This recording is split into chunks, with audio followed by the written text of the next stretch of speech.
Graça e paz, igreja linda. Bom dia. Que bom que você veio. Pode sentar. Eu quero orar com você e pedir para que o Senhor fale ao seu coração, assim como Ele falou ao meu. Amém? Se Ele falar ao seu como Ele falou ao meu, já está muito bom. Deus falou muito comigo. Feche seus olhos, vamos orar. Pai, em nome de Jesus, diante da Tua presença, Senhor, neste momento, eu quero colocar a vida dessa igreja, Senhor, as pessoas que aqui estão, que vieram até este lugar para ouvir a Sua voz. Eu sei, Senhor, que deste altar jorra a Tua presença, como já tem jorrado desde a hora que nós entramos aqui. Então eu quero te pedir que o Senhor vá de encontro a cada coração, a cada vida, a cada mente, a cada alma, Senhor, que desejou sentar neste lugar. Que o Teu poder flua de uma forma sobrenatural. Que o Senhor se faça presente em nosso meio. Que o Senhor fale ao nosso coração, Senhor, para que haja transformação, para que haja mudança. Mas acima de tudo, Senhor, para que nós possamos nos comportar como filhos.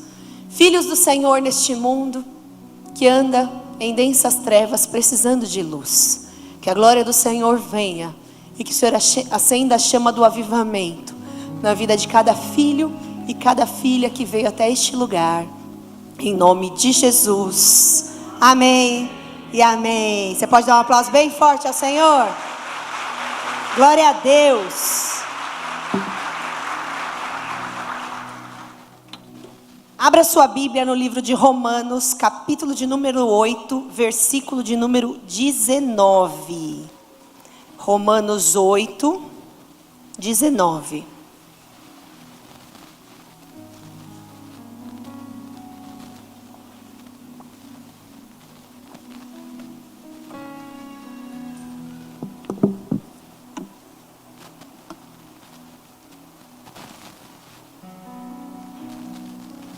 O tema dessa mensagem é: o mundo precisa de referência. Vou repetir. O mundo precisa de referência. E você vai entender quem é essa referência para o mundo daqui a pouco. Amém? Romanos capítulo de número 8, versículo de número 19. Que diz assim: a natureza criada aguarda com grande expectativa que os filhos de Deus sejam revelados. Pois ela foi submetida à inutilidade, não pela sua própria escolha, mas por causa da vontade daquele que a sujeitou na esperança, de que a própria natureza criada será libertada da escravidão, da decadência em que se encontra, recebendo a gloriosa liberdade dos filhos de Deus. Amém? Olha que coisa forte. Aqui a passagem está dizendo que a natureza aguarda com grande expectativa a manifestação dos filhos de Deus, para que seja libertada da decadência que ela se encontra. Através dos filhos, essa natureza será libertada. Eu sei que vocês acompanharam, assim como eu acompanhei, esses dias, tragicamente, o que está acontecendo nas escolas. É desesperador a gente ver a situação em que a natureza chega. Uma pessoa ter coragem de entrar numa escola com machadinho para atacar crianças num jardim de infância. Quando a gente olha para essas coisas, a gente se pergunta: Senhor, o que está acontecendo? O que está acontecendo com a humanidade? Tamanho esfriamento espiritual, tamanha maldade que adentrou no coração das pessoas, a ponto das pessoas terem coragem de chegar nesse nível. E a Bíblia diz que a natureza clama, a natureza aguarda com expectativa a manifestação dos filhos de Deus. E aí vem a pergunta: quem são os filhos? Quem são os filhos? Diga, sou eu. Sou eu. Quando Jesus entrou na minha vida, quando Jesus entrou na sua vida, Ele mudou a sua história. A nossa vida é dividida por fases. Toda a nossa vida é dividida por fases. Existe a nossa fase de ser criança, a nossa fase que nos tornamos adultos, a nossa fase de jovem, a nossa fase de idoso. Natural isso. A fase que você era solteiro e depois você se tornou casado. A fase que você trabalhava no emprego e depois você passou a trabalhar em outro, talvez ganhando o dobro, o triplo. A fase em que você morava numa casa e depois se mudou para outra. E essas fases são recheadas de transformações. Mas existiu uma situação que mudou a rota do mundo. E essa situação foi a mais particular de todas. Eu diria a mais especial, não a mais particular. E dividiu a nossa história. Dividiu a nossa história em antes e depois de Cristo. Foi tão forte o que aconteceu, foi tão impactante o que aconteceu na humanidade, que a humanidade passou a ter no seu calendário uma transformação. Antes da vinda de Jesus, antes da vinda do Messias e depois da vinda dele.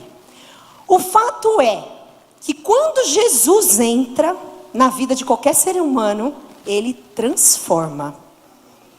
E aquilo que estava podre, estragado, zoado, talvez cheio de pecado, talvez com uma vida toda torta, ele muda tudo. Quem era você antes de Jesus entrar? Quem era Thaís antes de Jesus entrar? Ontem eu estava num chá de mulheres e falando que eu tinha em mim um ímpeto de barraqueira, de briguenta, de causar confusão. Chegava chegando, dona da razão. Parece isso hoje? Hoje eu sou a personificação da paz. Não sou amor. Por que você deu essa risada? Não estou te entendendo. Eu sou... Você me achou o quê, pastor? Muito calma. Tá vendo? Quem mais concorda com ele? Olha, quase a igreja inteira. Jesus entrou na minha vida e mudou minha história. Agora, quem era o Reinaldo antes de Jesus? Eles sepultaram ele, eu não sei mais. Amor, faz parte da ministração. Você tem que contar um pouquinho de quem você era, vai. Você consegue. Você não combinou isso comigo. Eu não combinei, mas vai, ajuda. Quem você era de Jesus? Eu era estragado. Era perdido no mundo. O que mais você quer que eu fale? Quem você é hoje? Hoje eu sou uma nova criatura. Hoje eu sou lavado e remido no sangue do Cordeiro. Glória a Deus. Glória a Deus. Quem era o pastor Maurício antes de Jesus? Pisei no seu pé, desculpa. Eu era um bêbado e vivia drogado. Hoje estou curado. Encontrei Jesus, encontrei Jesus, encontrei Jesus. Aê!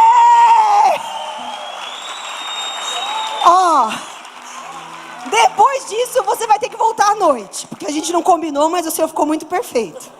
Então você volta à noite para minha ministração ficar desse jeito, combinado? Combinado? Quem era o Edmilson de Jesus? Vivia nos bar bebendo, vivia no samba, nos pagodes da vida, deixava minha mãe doida. E hoje eu sou lavado e remido pelo sangue de Cristo. Glória a Deus!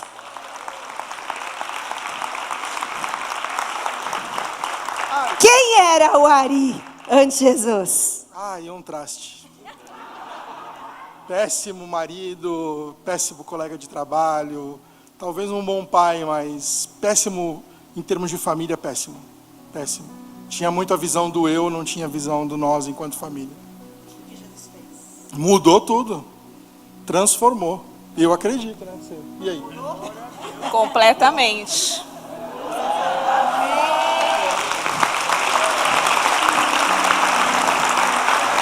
Quem era você antes de Jesus?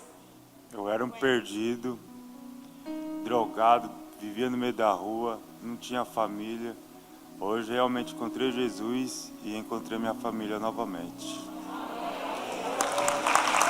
A esposa concorda com isso? Com certeza.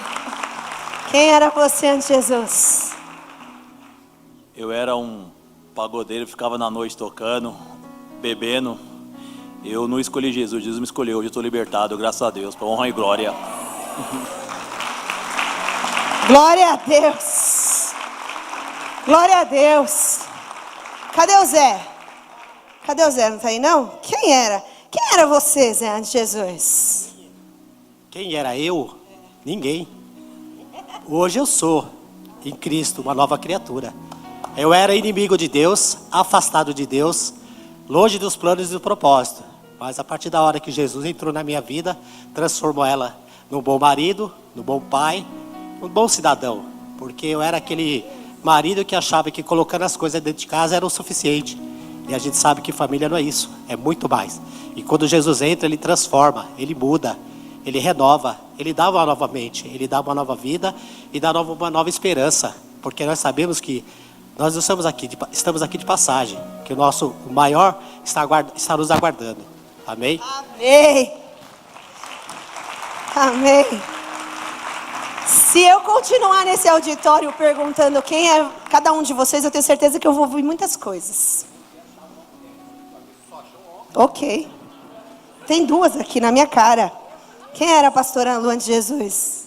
Misericórdia. Eu era briguenta, fumava, bebia.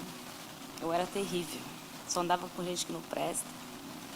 Você com essa cara de santa. Quem acredita que a pastora era desse jeito? Conheci o pastor Rodrigo brigando no meio da rua. Ele parou para assistir a briga. Ele parou para assistir a briga e se apaixonou pela briguenta. Olha só. Não pode nem reclamar quando ela briga com ele agora. Pode reclamar, mas eu mudei, graças a Deus. Deus me transformou. Deus transformou. Quem era Samara antes de Jesus? Misericórdia. Eu era uma pessoa doente emocionalmente, frustrada, revoltada, que não acreditava mais no ser humano, bebia, fumava, perdida. Perdida. O que Jesus fez? Tudo. Jesus fez tudo na sua vida. Tudo. Mudou a sua história. Completamente. Diz a Bíblia. Eu sei que tem muito mais aqui. Se eu andar aqui mais um pouquinho, eu escuto muita coisa. Eu sei disso. Todo mundo teve um antes e um depois. Diz a palavra do Senhor em 2 Coríntios, eu acho. E assim, se alguém está em Cristo, põe para mim, pastor Rodrigo. 2 Coríntios 5,17. Portanto, se alguém está em Cristo, é nova criação ou criatura. As coisas antigas já passaram e eis que tudo se fez novo.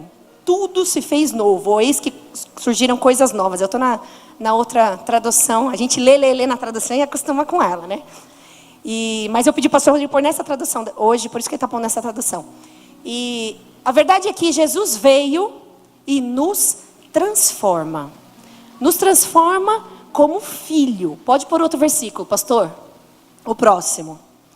Ele nos transforma de verdade. Toda a nossa essência, tudo que temos, tudo que somos é transformado pela glória de Deus. Contudo, aos que o receberam, aos que creram em seu nome, deu-lhes o direito de se tornarem filhos de Deus, os quais não nasceram por descendência natural, nem pela vontade da carne, nem pela vontade de algum homem. Ou seja, não é pela concepção, mas nasceram de Deus. Essa passagem diz respeito do novo nascimento em Cristo Jesus. Quando a gente renasce em Cristo, a gente é completamente transformado. E se você parar para olhar quem você era e o que você está refletindo hoje, você vai ver inúmeras mudanças, a ponto de muitas vezes você não se reconhecer mais naquela criatura. E graças a Deus por isso. Pastor Maurício, que falou aqui, hoje é líder de casais. Hoje ensina os casais como viverem casados, como viverem felizes em família. Alguém que não tinha uma estrutura de família. E olha como foram transformados. A maioria dos que eu perguntei aqui, eu acho que quase todos são líderes de célula já. Olha que coisa linda, e não foi nada combinado. Não combinei nem com meu marido, quem dirá com esses daqui, não combinei com ninguém. Todos tiveram uma alteração de vida, todos tiveram uma mudança de vida. Agora, eu comecei dizendo que a natureza clama pela manifestação dos filhos de Deus. O mundo está perdido, precisando de socorro. E quem vai socorrer esse mundo? Diga eu. Existe uma responsabilidade sobre a vida dos filhos. Deus nos chamou. E quando Ele nos chama, Ele é tão generoso que Ele muda a sua vida por completo. Eu sei que muitas coisas boas você já viveu na sua vida. Talvez quando você deixou de ser criança, entrou numa faculdade, foi uma fase boa. Talvez quando você se casou, deixou de ser solteiro e se casou, entrou numa fase boa do casamento. Talvez quando você mudou para uma casa dos sonhos, a casa que você construiu, a casa que você esperava ter, aquilo que você sempre almejou, foi uma fase muito boa na sua vida. Mas nada, eu disse nada, absolutamente nada, se compara com o privilégio de ser filho de Deus. E Deus nos ama tanto, que quando Ele nos comissiona como filho, Ele nos dá a herança dEle. Pode colocar o versículo para mim, pastor, por favor. Se somos filhos, então somos herdeiros de Deus e co-herdeiros com Cristo. E se de fato participamos dos seus sofrimentos, para que também participemos da sua glória. Aí eu te pergunto, quem tem um pai que é dono de todo o universo? Quem tem um pai que é dono de todas as coisas? Quem tem um pai que pode tudo? A Ele está todo o poder, todo o domínio da terra, de todas as coisas. Não deveria confiar absurdamente nesse pai e viver segundo um herdeiro? E viver segundo aquele que tem um legado? Porque, sabe, muita gente forma herdeiro só para ganhar herança. E existe uma desgraça quando muitas vezes as pessoas morrem. A família se desestrutura, todo mundo começa a brigar por aquilo que é a herança, pelos bens materiais. Só que muitas vezes esse pai passou nessa terra e deixou de formar sucessores, formou só herdeiros, pessoas interessadas numa herança, mas não formou sucessores que vão continuar aquilo que aquele pai fez. E quando Deus nos comissiona como herdeiros dele, não é para ter filho só interessado no que ele pode dar. Ah, Ele pode me dar casa. Eu vou da igreja porque eu quero a minha casa, Senhor, a minha casa, Senhor, a minha casa. É legítimo você pedir a sua casa. E é legítimo você ter uma casa para morar. E Deus vai te abençoar com ela. Mas essa não tem que ser a fonte de todas as coisas na sua vida. Você não vem aqui para arrumar uma casa, para ter mais dinheiro, para arrumar um marido, para ter saúde. Não. Tudo isso vai ser acrescentado quando você fizer a obra dele. Buscai primeiramente o reino dos céus e a sua justiça. E as demais coisas, todas, vos serão acrescentadas. Então, quando eu entendo que eu sou filha do rei e que eu tenho um legado, eu vou viver de acordo com aquele legado. Quer dizer, eu vou ter direito de todo aquele legado. Porém, eu preciso fazer aquilo que Ele me chamou para fazer. E aí está a pergunta: o que é que eu tenho que fazer? Mateus 28, 19. Mateus 28, 19. Portanto, vão. Mas põe 18 para mim, pastor. Volta um. Então, Jesus aproximou-se deles e disse: foi-me dada toda a autoridade nos céus e na terra.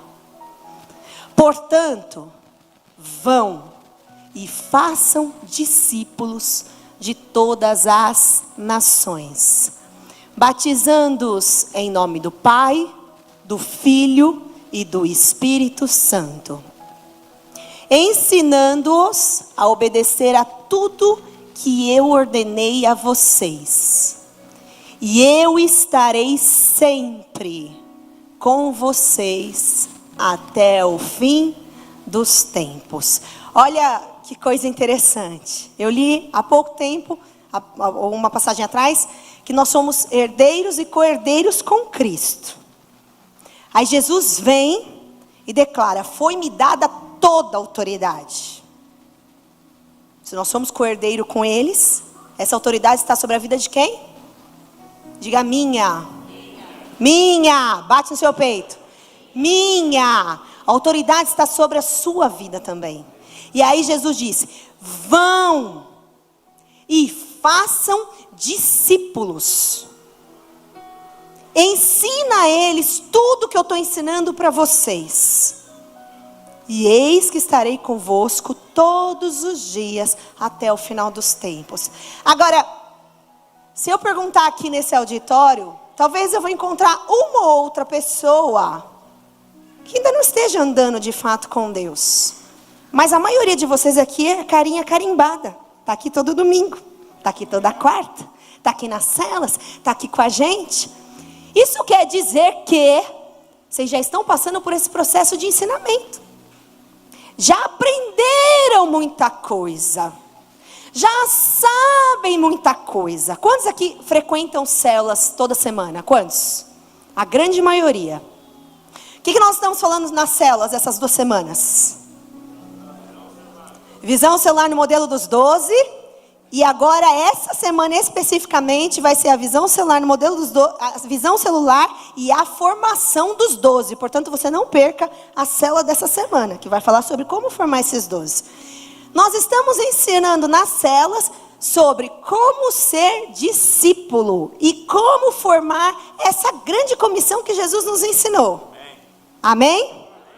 Aí você pode parar para pensar assim: mas pastora, eu preciso aprender tanto. A gente é assim. A gente tem essa tendência de achar que a gente precisa aprender muito para poder fazer alguma coisa. Não, primeiro tem que fazer um curso de teologia. Não, primeiro eu tenho que ser PhD em alguma coisa. Não, primeiro eu tenho que fazer não sei o quê. Agora, olha que coisa engraçada. Como a gente tem 2 pesos e 2 medidas para a vida. Porque vocês trabalham? Eu imagino que a maioria que trabalha, né? Ou nasceu rico, graças a Deus. Os que tiveram essa sorte. Eu não tive. Tem que trabalhar. Alguns não trabalham, mas a grande maioria trabalha. E quando você teve que trabalhar, você sabia trabalhar o que você foi trabalhar? Mas você teve que aprender. A trancos e barrancos, acertando, errando todos os dias. Teve que aprender a fazer o que você faz. E você foi aprendendo. Não é verdade? Quando você casou, você sabia como que era ser casada? Não. Minha primeira vez que eu fui para a cozinha foi uma tragédia. Eu errei tudo, chorei. Reinaldo chegou, estava aos prantos.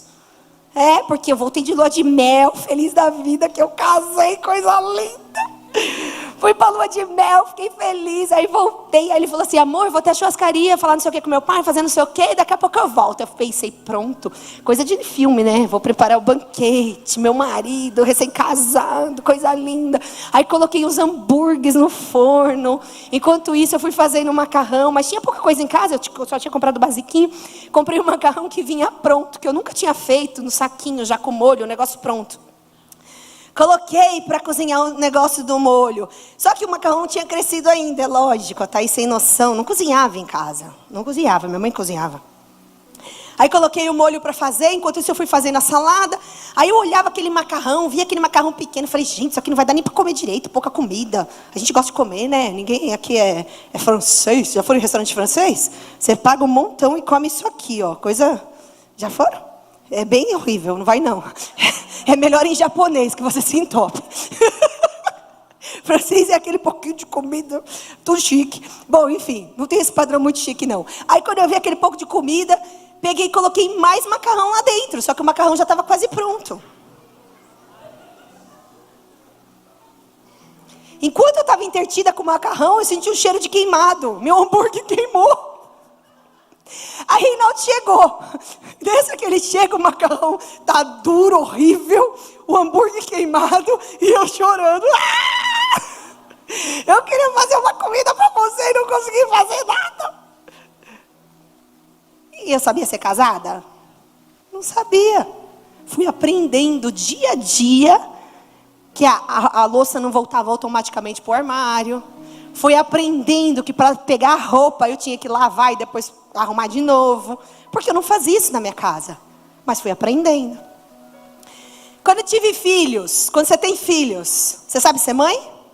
Sabe ser pai? Você vai se virar. O primeiro dia você vai ficar com dor na barriga. Não é verdade? Quando você chega com aquele nenenzinho da maternidade, você pensa, o que eu vou fazer agora?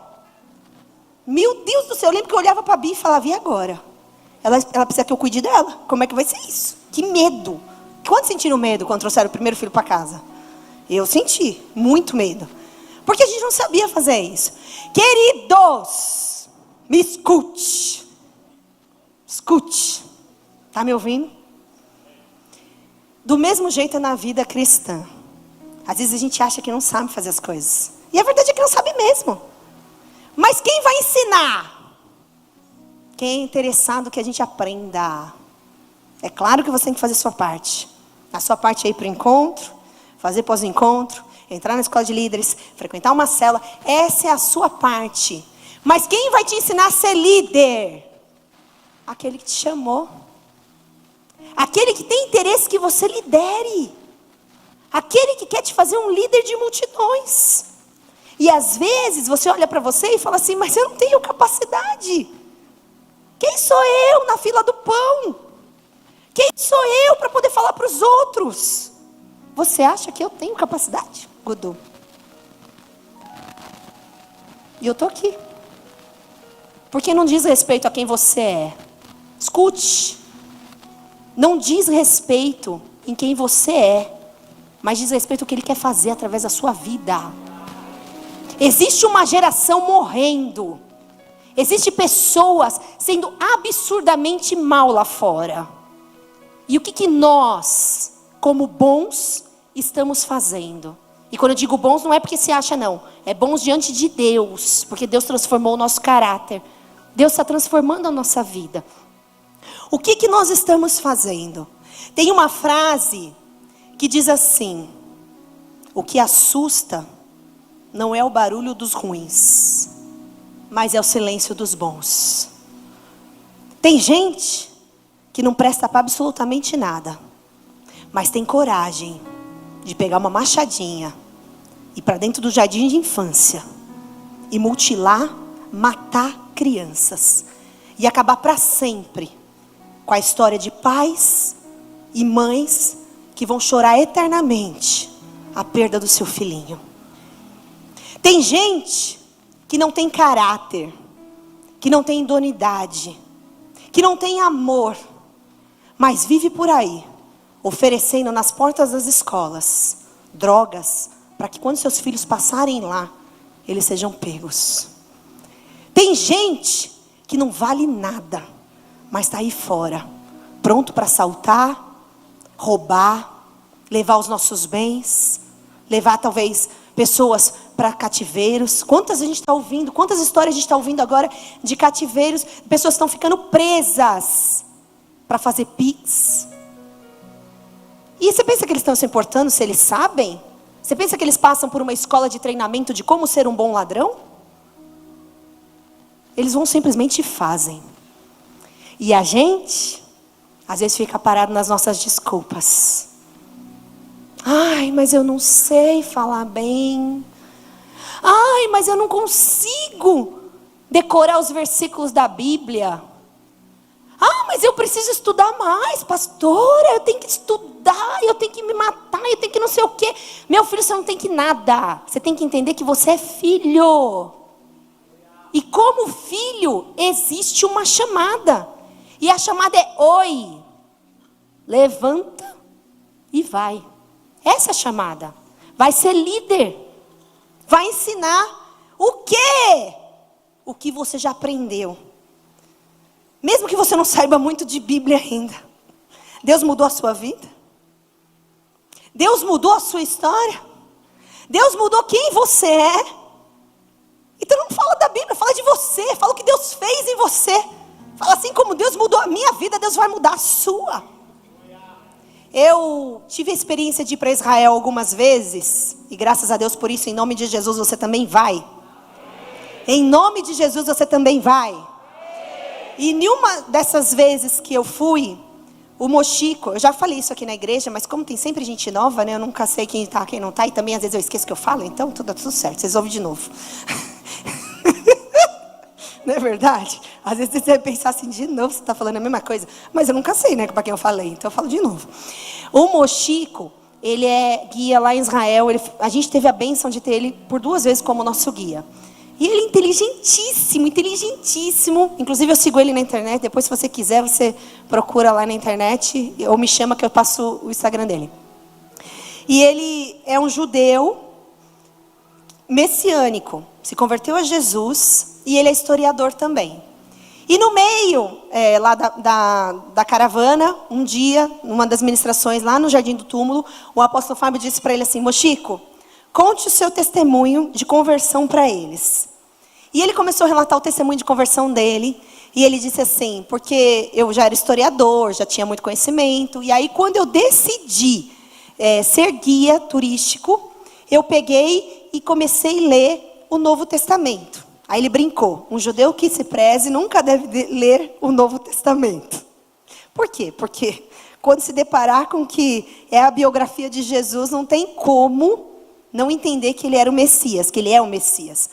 E aí o Mochico disse que quando começou a ler aquilo, ele começou a entender que é impossível Jesus não ser o Messias. E foi quando ele se converteu. E ele começou a relatar toda a conversão dele, e eu fiquei ouvindo aquilo maravilhado e pensando: uau, ele se converteu pela parte racional. Ele se converteu entendendo biblicamente quem é Jesus. E aí eu parei para pensar em mim. E eu lembro que quando eu me converti, a minha situação era o seguinte: meu pai tinha tido um tumor enorme na cabeça, estava desenganado pelos médicos, numa situação terrível, e eu desesperada pedindo: Deus faz alguma coisa, Deus faz alguma coisa, Deus faz alguma coisa. E fui para frente clamando ao Senhor, pedindo socorro, entregando minha vida para Jesus, chorando, mas sem entender nada. Falavam para mim assim: Jesus morreu por você. E eu pensava: mas por que ele morreu? Porque não podia ficar vivo? Não entendia o sacrifício da cruz. Eu me converti pelo toque do Espírito Santo, sem conhecimento de lei. Diferente daqueles que se convertem de uma forma racional. Augusto Cury, por exemplo, quem já ouviu falar dele? Ele é demais, gente. Se você nunca ouviu, vá buscar sobre esse homem aí. Ele é um psiquiatra, né? Ele é psiquiatra, terapeuta, e ele é convertido também, cristão, convertido, uma bênção. Mas ele era ateu. Ele era ateu. E um dia ele decidiu escrever sobre a inteligência de Jesus. E quando ele foi ler a biografia de Jesus, que são os 4 evangelhos, ele falou assim: não, peraí. Essa inteligência não é dessa terra. Essa inteligência é surreal. Ninguém humanamente, somente humanamente falando, conseguiria ter um nível de inteligência como esse. E aí ele se converteu também de uma forma racional. E muitos de nós não. Eu imagino que a maioria, talvez 80, 90% desse auditório, veio para cá conduzido pelo Espírito Santo. Não sabendo de tudo, não sabendo pontuar tudo, não sabendo pontuar sobre a lei da salvação. Muitos de nós não sabiam, é verdade. Mas ele não te trouxe. E o que te faz pensar que às vezes você tem que ser um mega ultra blaster para chegar nos outros? O que eu quero hoje é desconstruir da sua mente que você não pode. Isso tem que cair por terra hoje. Você tem que entender que existe uma humanidade perdida, que a natureza está clamando pela manifestação dos filhos de Deus. Talvez, se a sua voz tivesse chegado naquele delinquente que fez o que fez com as crianças, hoje os pais não estariam chorando. Porque aqui dentro tem muitos que talvez chegariam a um nível de loucura. Talvez chegaria a cometer coisas, não talvez dessa proporção, mas talvez coisas também de aberração. A gente tem um monte de gente que era bandido, deixou de ser, que era traficante, deixou de ser. E se continuasse? A Bíblia diz que um abismo chama outro abismo. À medida que a gente vai se envolvendo com coisas horríveis, a gente vai se atolando nelas. E cada vez a gente vai sendo pior. Cada vez vai sendo pior, porque vai dando vazão para que as trevas entrem. E quando a treva entra, ela não entra de brincadeira não, queridos. A maioria das pessoas que estão jogadas em sarjetas, utilizando droga, passando e vendendo, dentro de presídios, vem de família convertida. A maioria das pessoas que estão jogadas nas ruas hoje, porque viraram craqueiro, e passa a maior parte do tempo lá se drogando, vieram de família convertida. Verdade ou mentira, Silvia? Eles estão aqui, ó, toda semana, indo para o projeto de rua. O que você pega na rua? Pessoas nessa situação.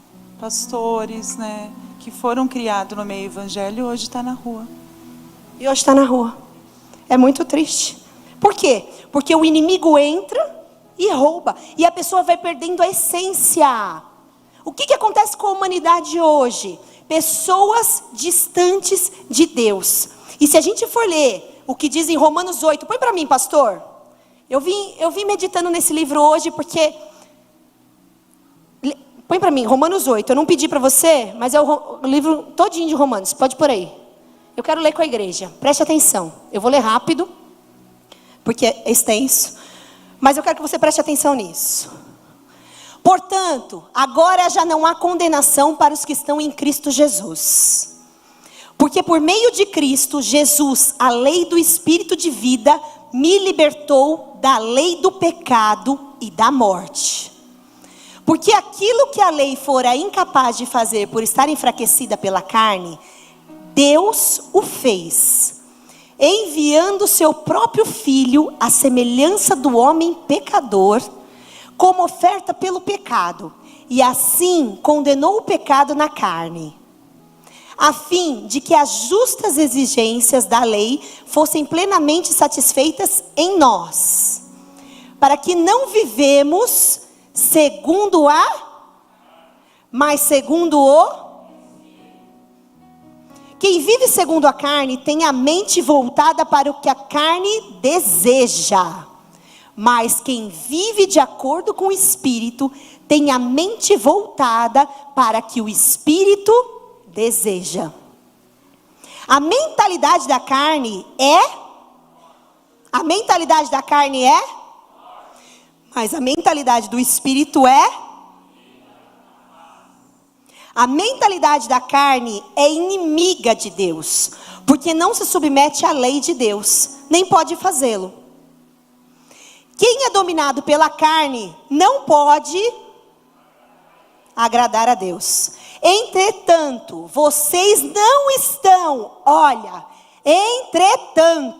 vocês não estão sob o domínio mas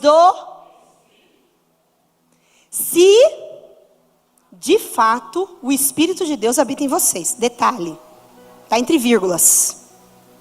Se de fato o Espírito de Deus habita em vocês. E Se alguém não tem o Espírito de Cristo, não pertence a Cristo.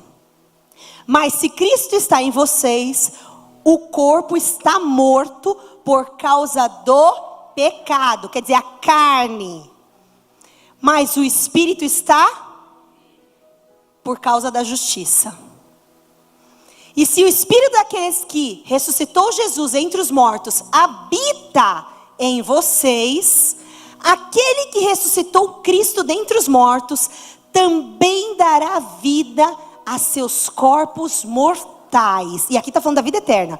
Por meio do seu Espírito que habita em vocês. Portanto, irmãos, estamos em dívida. Não para com a carne, para vivermos sujeito a ela. Pois se vocês viverem de acordo com a carne, morrerão. E essa morte é a morte eterna, a morte de condenação.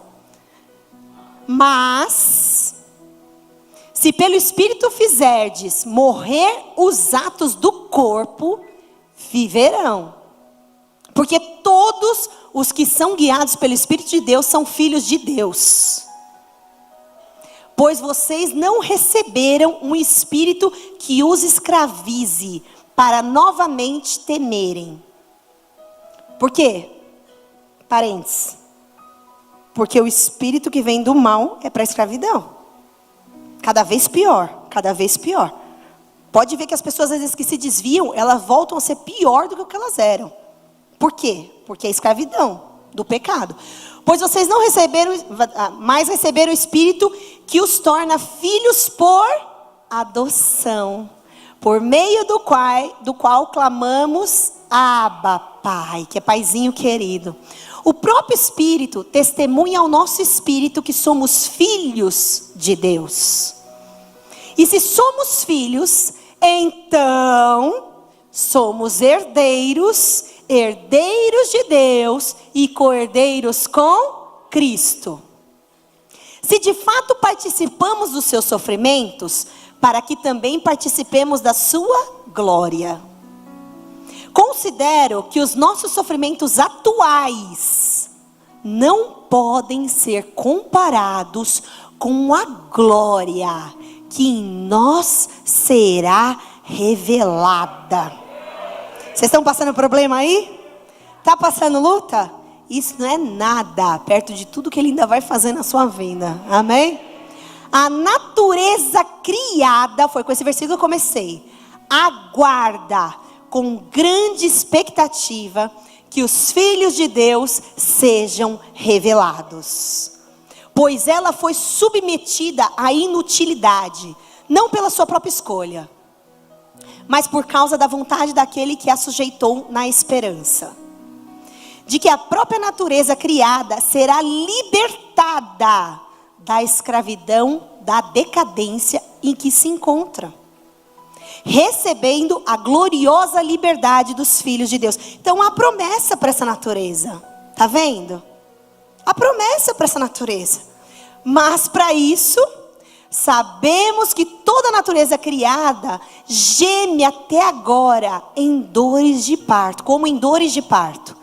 E não só isso, mas nós mesmos, que temos os primeiros frutos do Espírito, gememos interiormente, esperando ansiosamente nossa adoção como filhos. Todo mundo precisa dessa adoção de filho, entrar, fazer parte de uma paternidade. A redenção do nosso corpo. Pois nessa esperança fomos salvos. Pois nessa esperança fomos salvos. Mas esperança que se vê não é esperança. Quem espera por aquilo que está vendo? Mas se esperamos o que ainda não vemos, aguardamo-lo pacientemente. Da mesma forma, o Espírito nos ajuda em nossa fraqueza, pois nós não sabemos como orar. Olha que coisa interessante. Mas o próprio Espírito intercede por nós, com gemidos inexprimíveis. Sabe o que é isso? Quando você coloca aquela coisa, Senhor, eu não sei o que fazer.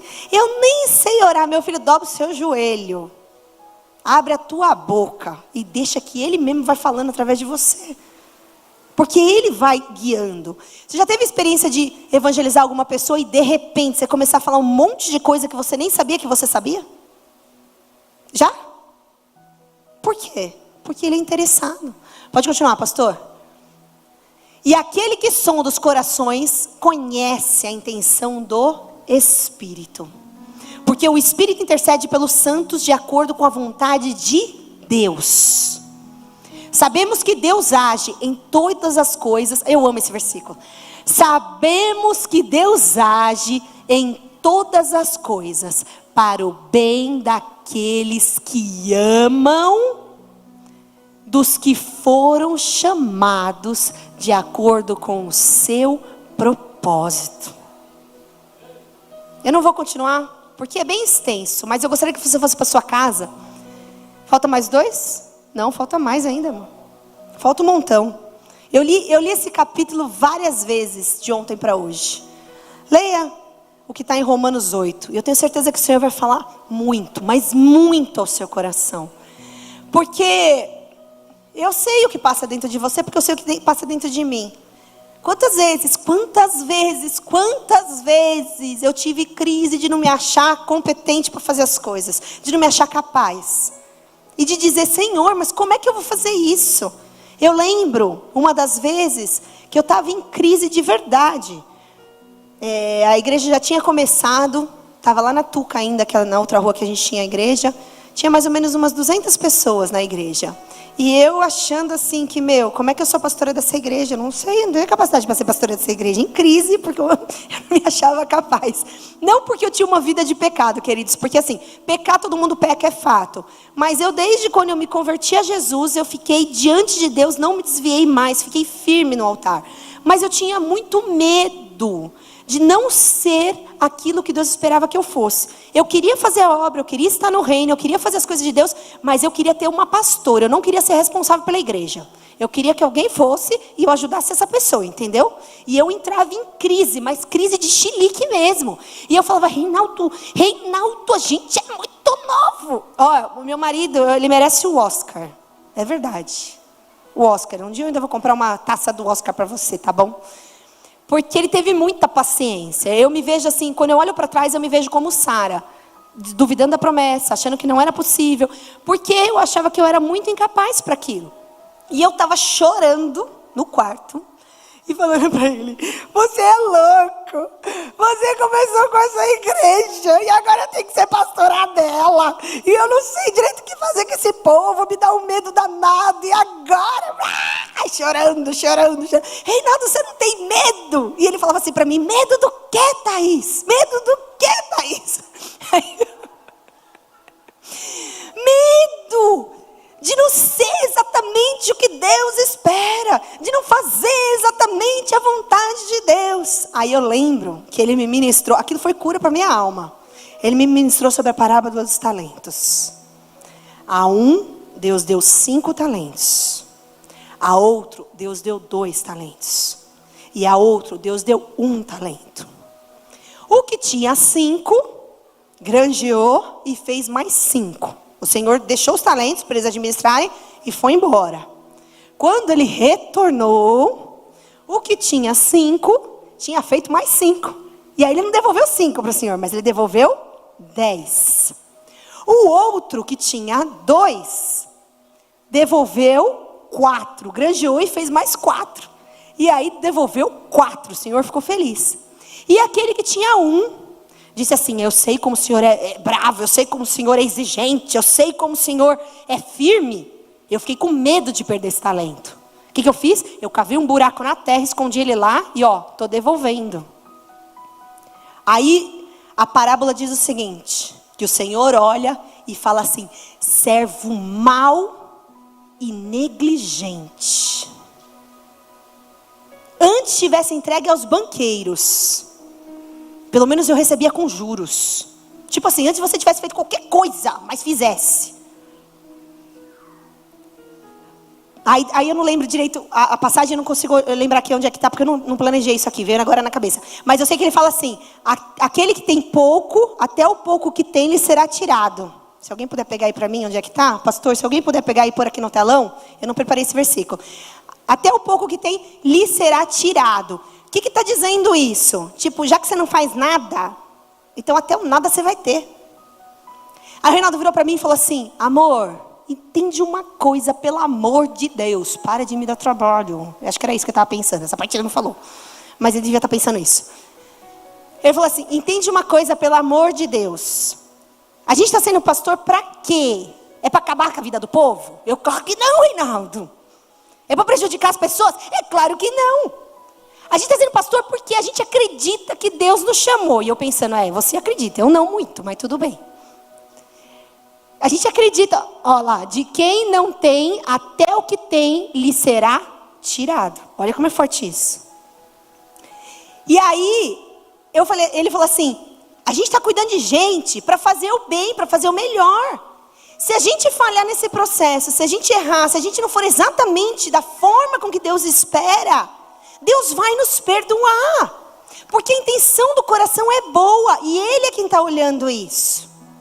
Para com essa crise e faz a vontade de Deus. Vai multiplicar esse talento. Deus está entregando talento na sua mão. E sabe o que você está querendo fazer, Thaís? Discipulado lá em casa é forte, irmão. Você não sabe nada. Você está enterrando. Você está enterrando. Deixa de enterrar esses talentos. Tenta multiplicar, tenta fazer alguma coisa. E aquele dia eu falei, eu chorei mais. Eu falei, Deus, é verdade, eu estou enterrando um monte de talento, meu Deus. E aí eu entendi que Deus tinha uma chamada. E olha você aqui. Não, você não está entendendo. Olha você aqui. Ontem eu fui no chat de mulheres.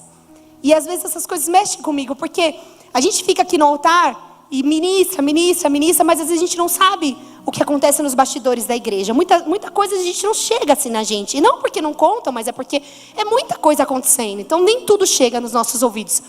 E eu tive a oportunidade de conversar com duas lindas lá. E aí ela me contando que a família está se convertendo, que o pai está vindo, que a irmã está vindo, que veio fazer o teste, não sei o quê, e aquela história toda. Aí daqui a pouco eu falei assim, mas vocês já eram convertidos? Não, pastora. Nós somos frutos da restauração. Nós fazemos parte da família Fantin. E quando eu ouvi aquilo, eu voltei para casa conversando com a minha filha e falando assim, filha, como é grande o que Deus faz através da vida daqueles que decidem fazer a obra dele. Agora, eu não sou melhor do que você. Eu não tenho nada, absolutamente nada melhor do que você. Eu não tenho nada que me faça ser melhor do que você. Mas a diferença é que talvez de uma forma impositiva pelo meu marido, mas eu decidi lá atrás seguir os passos dele. E Deus hoje, Ele convoca você. Tem uma passagem que está em Romanos, e eu já estou terminando, tá? Romanos 10, do 9 a 15.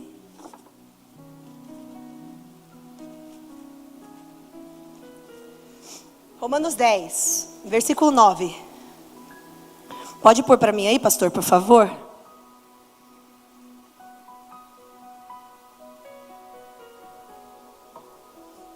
E diz assim: se você confessar com sua boca que Jesus é Senhor e crer em seu coração que Deus o ressuscitou dentre os mortos, será salvo. Pois com o coração se crê para a justiça, mas com a boca se confessa para a salvação. Como diz a Escritura, todo que nele confia jamais será envergonhado. Não há diferença entre judeus e gentios. Judeus é o povo da linhagem de que Jesus veio para salvar esse povo. Isso aí vocês entendem bem, né? Gentios somos nós, que não somos da linhagem judia, porém a graça de Jesus nos alcançou. Pode passar. Pois, se o mesmo Senhor é Senhor de todos e abençoa ricamente a todos os que o invocam, porque todo aquele que invocar o nome do Senhor será salvo. Todo mundo que invocar será salvo. Mas agora preste atenção que vai falar os próximos versículos. Como, pois, invocarão aquele em que não creram? E como crerão naquele de quem não ouviram falar? E como ouvirão se não houver quem pregue? E como pregarão se não forem enviados? Como está escrito, como são belos os pés dos que anunciam as boas novas. O que está dizendo aqui? Todo que confessa Jesus, todo aquele que declara Jesus é salvo, se torna filho. Mas tem um monte de gente, que não tem como crer. Por quê? Porque não tem ninguém falando para eles. Tem um monte de gente que não estão ouvindo falar. Logo, eles estão distantes da presença. E aí o versículo termina: quão formosos são os pés dos que anunciam as boas novas. Sabe o que é isso? É um clamor à igreja. Deus precisa que você decida ir. Na verdade, eu vou até reformular a frase. Porque Ele é Senhor sobre todas as coisas. Se você não for, Ele vai enviar outros para ir. Porém, Ele convoca a igreja para ir. Jesus disse: ide e pregai o evangelho. Ide. Tem um povo que está se perdendo. Todos os dias, eu não sei se você faz isso, mas se você não faz, você deveria fazer. Todos os dias, quando você deita na sua cama, você deveria ter um encontro com você e com Deus.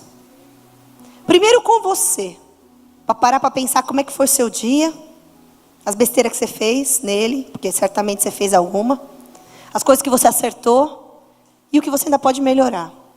É importante parar para pensar nisso. E depois, para perguntar para Deus: Senhor, onde eu estou deixando de ser útil?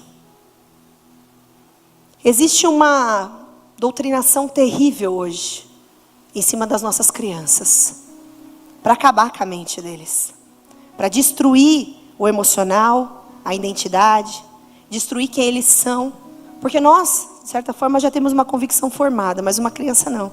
Uma criança dos 10 aos 12 anos, ela está em pleno funcionamento de formação. E depois que passa os 18, até chegar aos 21, está naquela fase da adolescência que pensa que é o rei do universo, não tem medo de nada e vira um perigo. Córtex frontal não está formado ainda. Nessa hora, a influência dos amigos é terrível, terrível.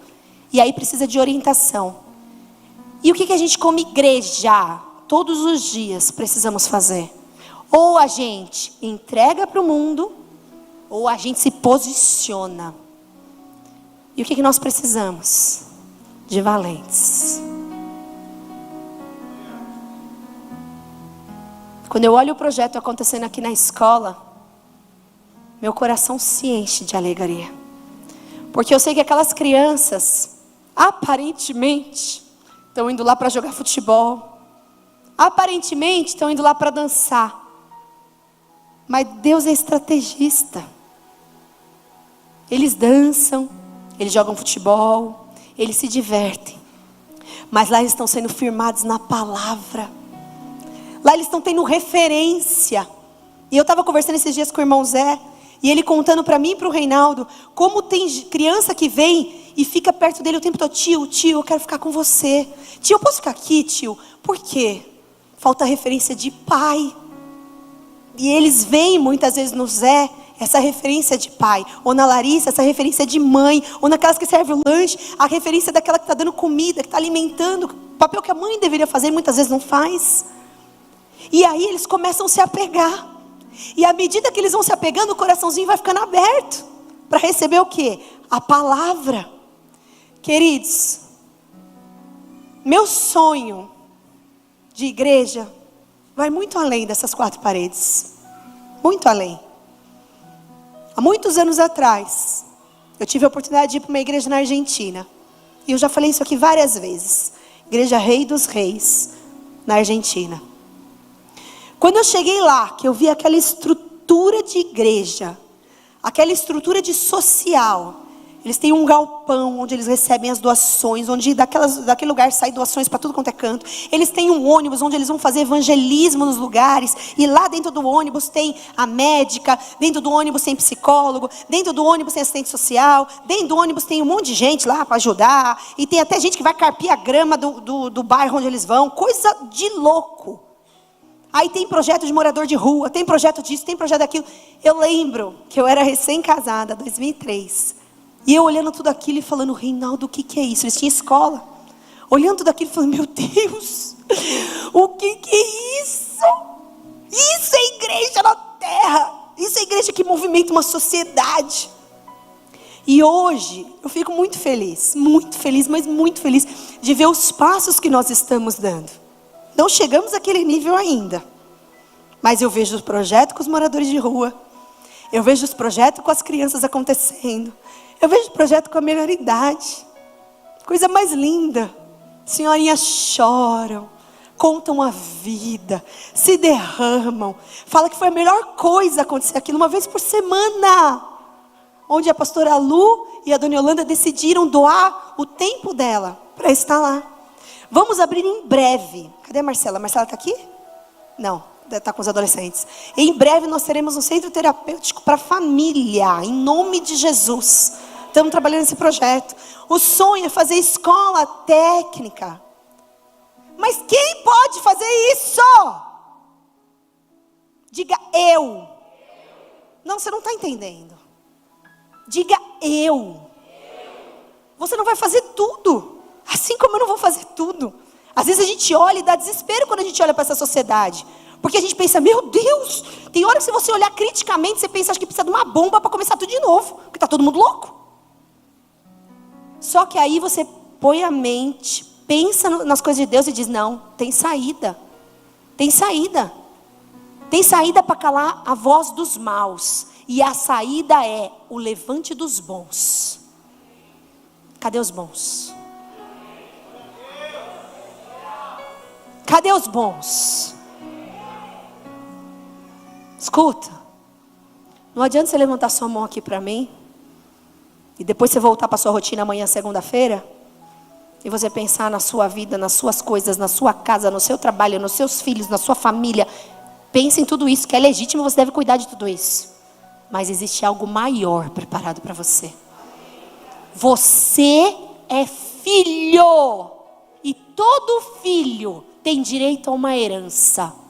Mas tem uma responsabilidade diante do reino do Pai. De estabelecer o reino nessa terra e fazer a diferença aonde ele pisar. Um príncipe é reconhecido aonde chega. Ele vai receber as honras de um príncipe, mas ele também tem a responsabilidade de ser príncipe. Porque para ser príncipe, não é para qualquer um.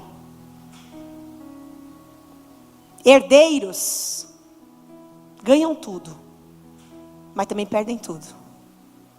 Tudo que ganha, perde. Porque tudo que vem fácil, vai fácil. Agora,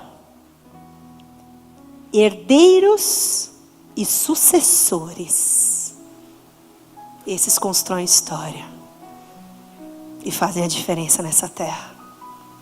Se coloque em pé, igreja. Eu quero orar por você.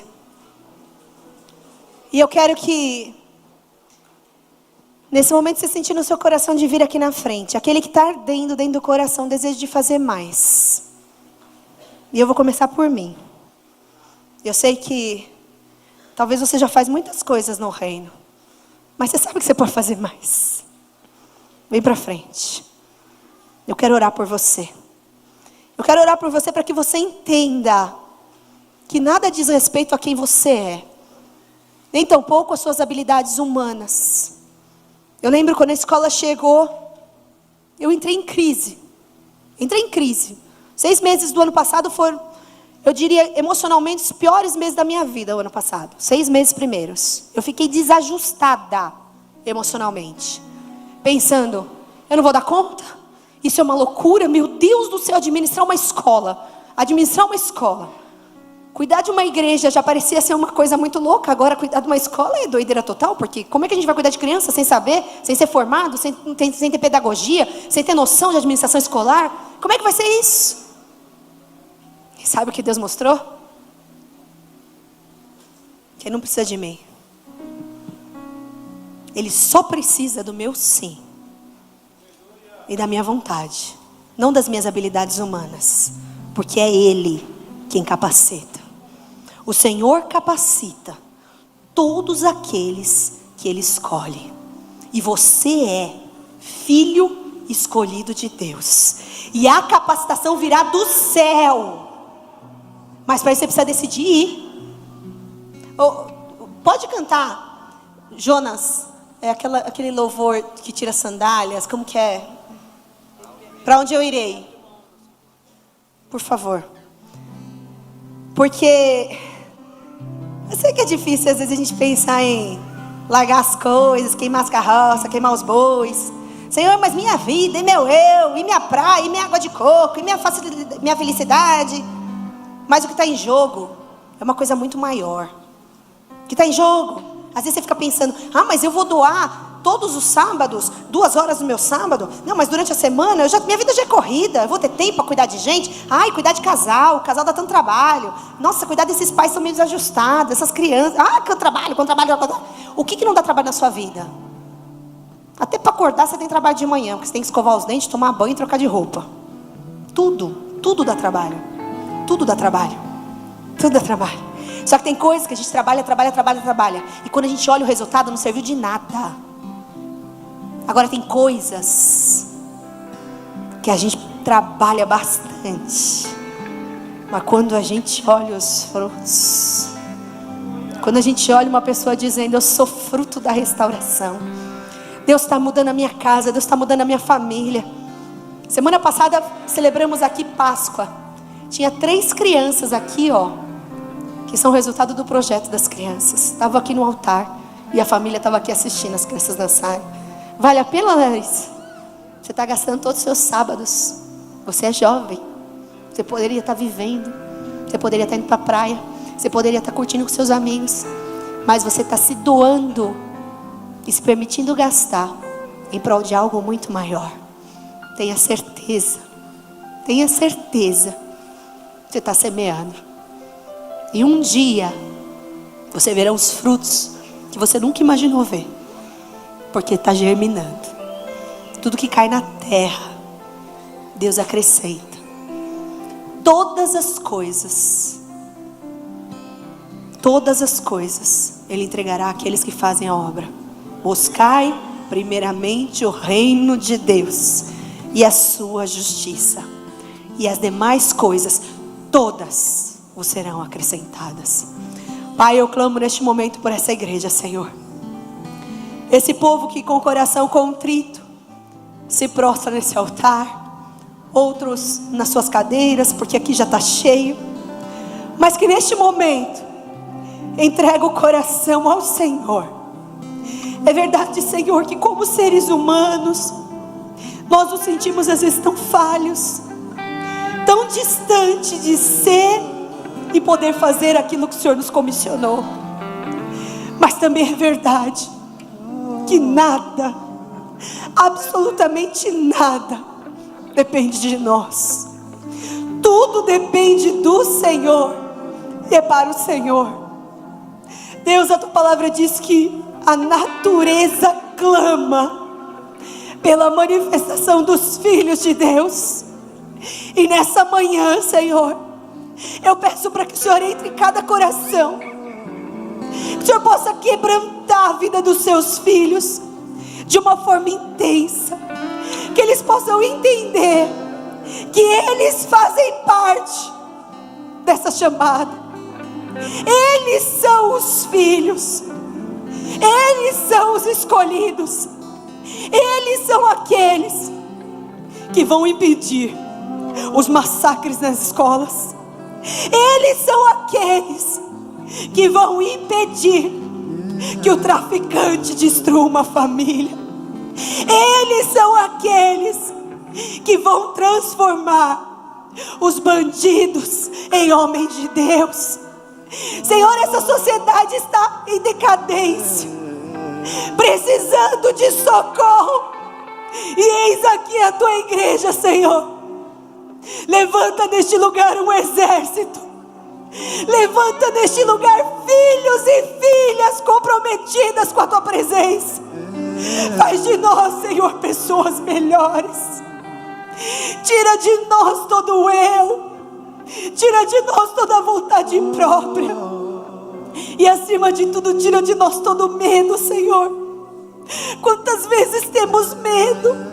Medo de falar em público, medo de errar na resposta, medo de não ser aquilo que o Senhor espera.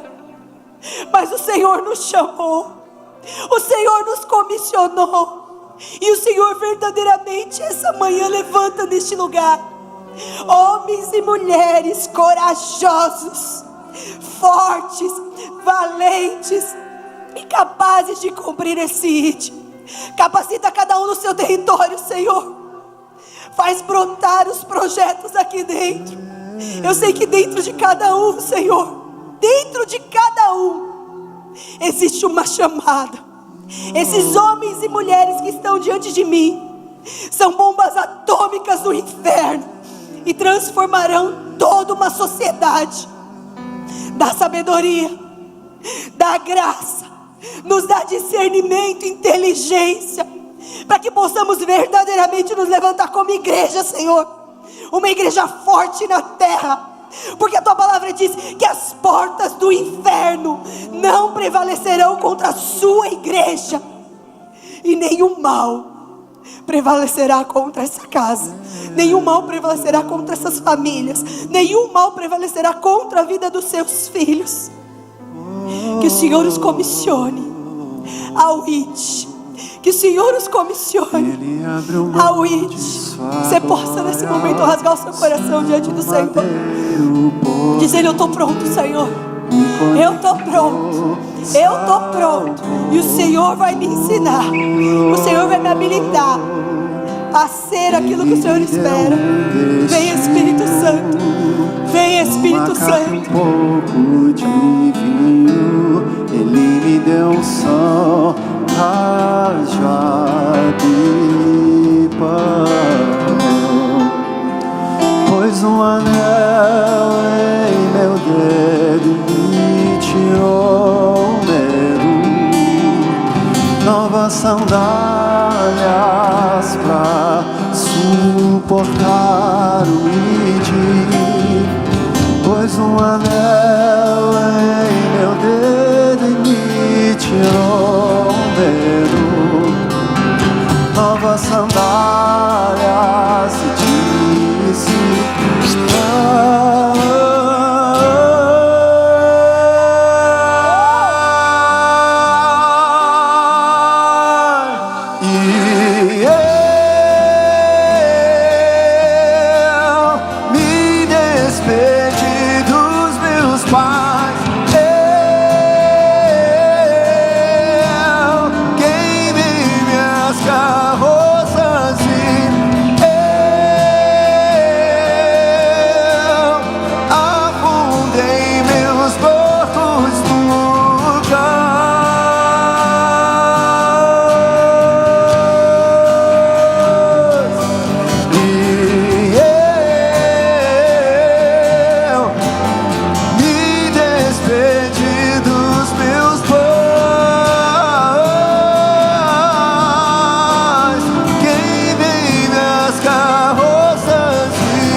onde eu irei? pra onde eu irei?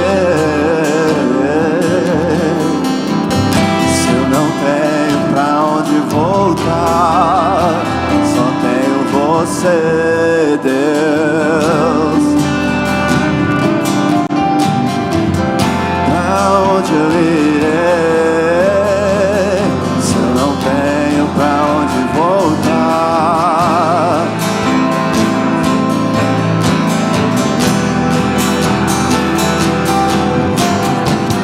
Pra onde eu irei? Se eu não tenho pra onde voltar, só tenho você, Deus. Palavra de vida eterna. Pra onde eu irei? Se eu não tenho pra onde voltar, só tenho você, Deus. Palavra de vida eterna. Pra onde eu irei? Se eu não tenho pra onde voltar, só tenho você, Deus. Palavra de vida eterna. Sou totalmente teu. Fui encontrado pelo seu amor, pelo seu amor. Sou totalmente teu. Fui contemplado em ser um com você, ser um com você, ser um com você.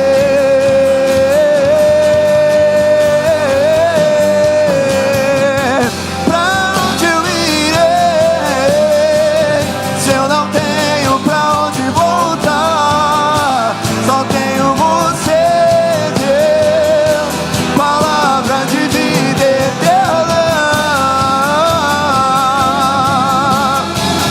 Se eu não tenho pra onde voltar, só tenho você, Deus. Palavra de vida eterna.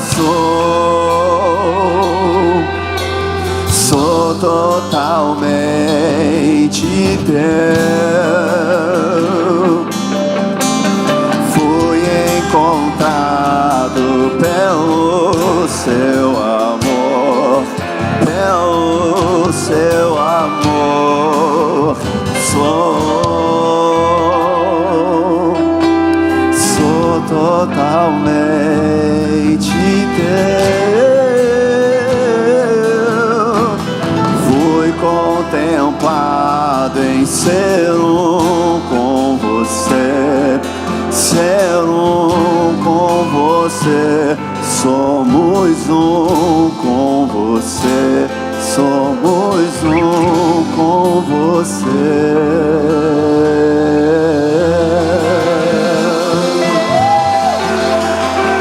Aleluia.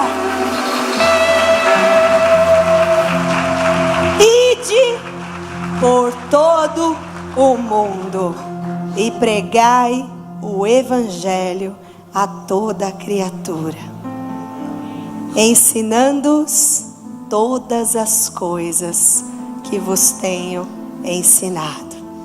E eis que estarei convosco todos os dias, até a consumação dos séculos. Amém? Quantos vão? Você pode. Você é capaz. Ele te chamou, Ele te escolheu e Ele vai te ajudar todos os dias nessa chamada. Amo vocês. Beijo no coração. Amém? Amém. Glória a Deus.